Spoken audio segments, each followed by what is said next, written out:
The U.S. Army Corps of Engineers. It's not just the military's nerd squad. It's also the place you want to go if you want something built, even if no one needs it. Roy Wood Jr. has the story. The U.S. Army Corps of Engineers is the largest public engineering organization in the world. 700 military personnel, over 30,000 civilians. And these guys build things like the Washington Monument, damn, the Panama Canal, damn, and dams. Damn.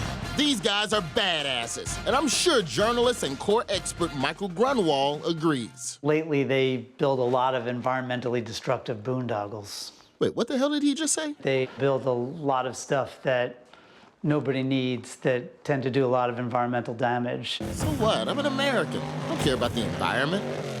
Well, you are paying for it. Who paying for it? You're paying for it. You a lie. I ain't paying for it. American taxpayers. I ain't got no bill. I didn't get no bill from the Army Corps. They've never really been accountable to the taxpayers. Members of Congress have always protected them. Man, shut your hating ass up. Talking about they wasting taxpayer dollars. But here's a $1 billion transformer thing on the Mississippi River that the Corps built to handle barge traffic. Looks like a great investment to me. No. Hater number 2, environmentalist Brad Walker. This was built to handle barge traffic that has never come. Nowhere near what they used to project its construction. But how do you know it's not coming yet? How are you so sure that there aren't multiple barges coming in late at night that you don't even see? It's barge nightlife going, bruh. You know, the river don't even get popping till 3. It's crazy on the river at night. Yeah, it doesn't really matter what time because the Corps keeps track of all this. It's their statistics that we use to check how much barge traffic is going up and down the river. Oh, is that right, Mr. Hater? Well, let's check out those statistics then. The blue line represents actual barge traffic, and the green line represents the Corps of Engineers projections. Looks like those projections are pretty accurate to me. Look at oh, wait, why's the blue line doing that? Come back, blue line. Damn it! Soon there's gonna hardly be any barge traffic, and the Corps knows this. If the Army Corps of Engineers keeps track of barge traffic, why didn't they just go, hey, we ain't building that? That's stupid. I wish they would, but the Army Corps considered the barge industry their client. Oh, a client. Is that why the Corps is involved with 7 new projects for the barge lobby that will cost billions of dollars? Well, you gotta remember there's this kind of iron triangle that goes on between the Army Corps, members of Congress, and the special interests that benefit from these projects. Iron Triangle? Man, I hadn't tried that position since my girlfriend and her sorority sister was with me and we had that. No, never mind. Look, I had to get to the bottom of this, so I went to the man at the top, the head of the Corps of Engineers, General Thomas Bostic. The Corps of Engineers doesn't decide on which projects to do. The Congress authorizes projects. It's good that you get your orders from Congress and not the lobbyists, correct? Absolutely. Not the lobby, because you can't all be in bed. That's just awkward. Now, what I will say is we work with a lot of the leaders that may have ties to the lobby that help with ideas on what they recommend the Corps of Engineers and Congress pursue as priorities.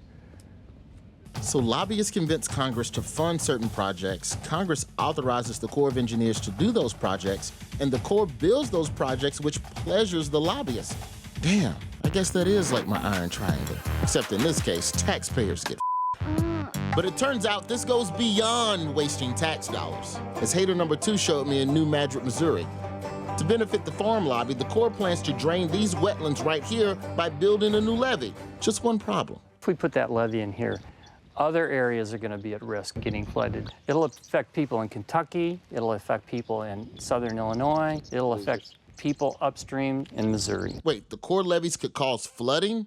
Where have I heard that before? The worst Army Corps failure in its history is the drowning of New Orleans.